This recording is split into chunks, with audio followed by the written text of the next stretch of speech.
गांव के किनारे एक छोटी सी झोपड़ी में रमेश अपनी बूढ़ी माँ के साथ रहता था। उनका जीवन बेहद साधारण था, लेकिन माँ बेटे के बीच का प्यार बहुत गहरा था। रमेश बचपन से ही बहुत होशियार था, लेकिन आर्थिक तंगी के कारण पढ़ाई अधूरी रह गई थी। माँ हर रोज भगवान से यही प्रार्थना करती, हे भगवान, मेरे बेटे को एक अच्छा जीवन देना। एक दिन गांव में शहर से एक व्यापारी आया और उसे खेतों में काम करने के लिए एक नौजवान की जरूरत पड़ी। रमेश को काम मिल गया। जाने से पहले माँ ने उसे एक ताबीज पहनाते हुए कहा, बेटा, ये ताबीज तुम्हारी रक्षा करेगा, इसे कभी उतारना मत। रमेश ने सिर झुकाकर माँ के चरण छुए और शहर चला गया। शहर की चकाचौंध और पैसे की लालच में रमेश धीरे धीरे बदलने लगा। अब वह माँ के फोन का जवाब भी नहीं देता था। कई बार माँ चिट्ठियां भेजती, लेकिन रमेश कोई जवाब नहीं देता।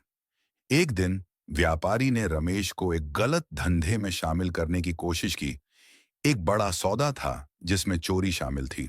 रमेश ने पैसों के लालच में हाँ कह दी, लेकिन जैसे ही वह उस काम के लिए निकला, उसके गले से वह ताबीज अचानक टूटकर गिर गया।